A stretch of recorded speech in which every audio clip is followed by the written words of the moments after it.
اعوذ باللہ من الشیطان الرجیم بسم اللہ الرحمن الرحیم۔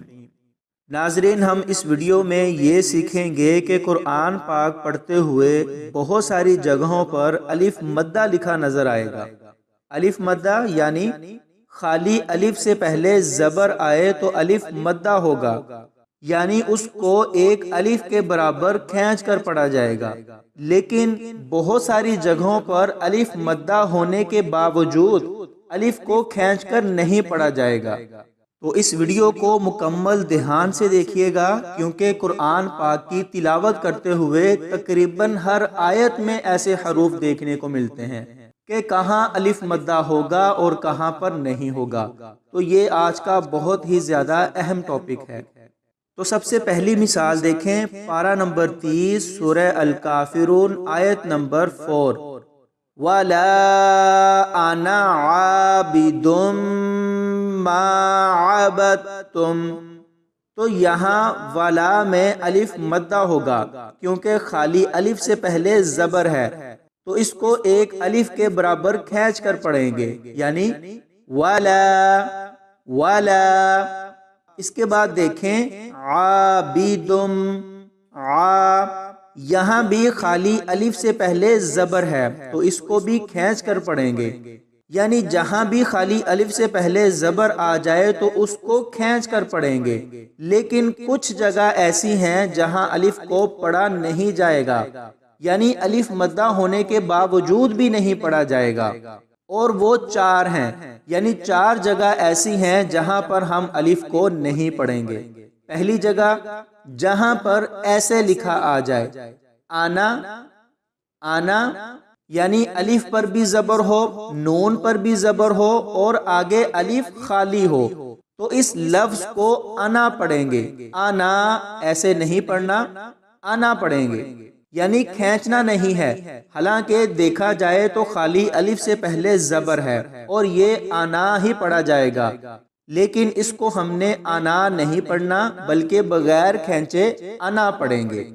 وَلَا آنا آنا آنا عابد ما عبدتم، وَلَا أَنَا عَابِدٌ مَا عَبَدتُم۔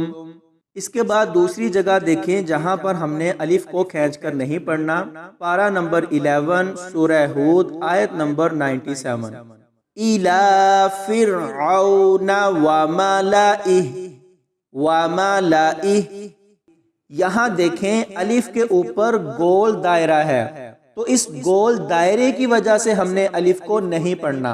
بظاہر دیکھیں اگر یہ دائرہ نہ ہو تو الف سے پہلے زبر ہے تو یہ الف مدہ ہوگا، لیکن جہاں بھی خالی الف کے اوپر گول دائرہ آ جائے گا تو ہم نے الف کو نہیں پڑھنا۔ تو قرآن پاک پڑھتے ہوئے انا لفظ کے بعد جہاں بھی الف مدہ پر الف کے اوپر گول دائرہ آ جائے گا تو وہ الف مدہ نہیں ہوگا۔ امید ہے آپ بات سمجھ گئے ہوں گے۔ تو یہاں پر ہم نے اس الف کو نہیں پڑھنا، یعنی صرف لام پڑھیں گے۔ وَمَلَئِهِ إِلَى فِرْعَوْنَ وَمَلَئِهِ۔ اس کے بعد تیسری جگہ دیکھیں جہاں بھی الف مدہ کے بعد جزم والا حرف آ جائے تو وہاں بھی الف نہیں پڑھا جائے گا۔ قرآن پاک میں ایسی سینکڑوں مثالیں موجود ہیں۔ یہاں ایک مثال دیکھیں، پارہ نمبر 30 سورہ القاریعہ آیت نمبر 2، مَل قاریعہ القاریعۃ مَل قاریعہ۔ اس میں دیکھیں میم کے بعد خالی الف ہے، تو یہ الف مدہ ہوگا، یعنی ما، لیکن خالی الف کے بعد جزم والا حرف آ گیا ہے تو اب یہ الف مدہ نہیں ہوگا، یعنی اس کو ما نہیں پڑھنا بلکہ مل پڑھیں گے، یعنی میم کو لام کے ساتھ ملائیں گے، الف بیچ میں سے ختم ہو جائے گا۔ مَل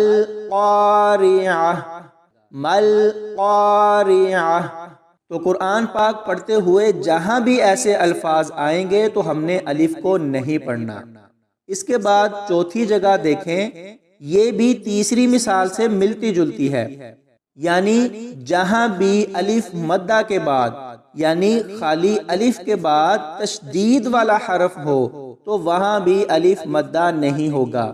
جیسے یہ مثال دیکھیں، پارہ نمبر 30 سورہ الطارق آیت نمبر 2، مطارق، اس لفظ میں دیکھیں میم کے اوپر زبر ہے اور آگے خالی الف ہے، تو یہ الف مدہ ہوگا، یعنی مثال نمبر 3 کی طرح ما۔ لیکن گرامر کی روح سے دیکھیں، خالی الف کے بعد شد والا حرف ہے، تو اب یہ الف مدہ نہیں ہوگا۔ اب ہم اس میم کو طوا کے ساتھ ملا کر پڑھیں گے، یعنی الف کو نہیں پڑھنا۔ مطارق، مطارق، وما ادراک مطارق۔ تو ناظرین، ہم نے سیکھا کہ الف مدہ کیا ہے، یعنی جس خالی الف سے پہلے زبر آ جائے تو وہ الف مدہ ہوگا اور اس کو ایک الف کے برابر کھینچ کر پڑھیں گے، جیسے ولا، وما، لما، عذاب۔ ان سب الفاظوں میں دیکھیں خالی الف سے پہلے زبر ہے تو ان کو کھینچ کر پڑھیں گے، لیکن 4 جگہ پر الف مدہ ہونے کے باوجود ہم نے الف کو کھینچ کر نہیں پڑھنا۔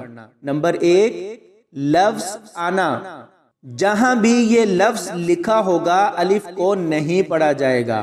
اس کے بعد نمبر 2، جہاں بھی الف کے اوپر گول دائرہ بنا ہوگا اس الف کو بھی نہیں پڑھا جائے گا۔ اس کے بعد نمبر 3، الف مدہ کے بعد جزم والا حرف آ جائے تو وہاں بھی الف مدہ نہیں ہوگا۔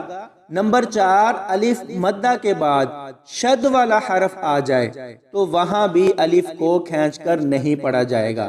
تو یہ 4 مقامات ہیں جہاں الف مدہ ہونے کے باوجود الف کو نہیں پڑھا جائے گا۔ تو ناظرین، مجھے پوری امید ہے کہ الف مدہ کا آج کا ٹاپک آپ کو سمجھ آ گیا ہوگا۔ ویڈیو کو 2 سے 3 بار لازمی دیکھیں تاکہ مکمل طور پر آپ کو سمجھ آ جائے۔ اگر میری یہ کوشش آپ کو اچھی لگی ہو تو ویڈیو کو لائک کریں اور دوسروں کے ساتھ بھی لازمی شیئر کریں تاکہ لوگ قرآن پاک پڑھتے ہوئے غلطیوں سے بچیں اور ہم سب کے لیے صدقہ جاریہ بن جائے۔ اللہ پاک ہم سب کو قرآن پاک صحیح معنوں میں سمجھ کر پڑھنے کی توفیق عطا فرمائے، آمین یا رب العالمین۔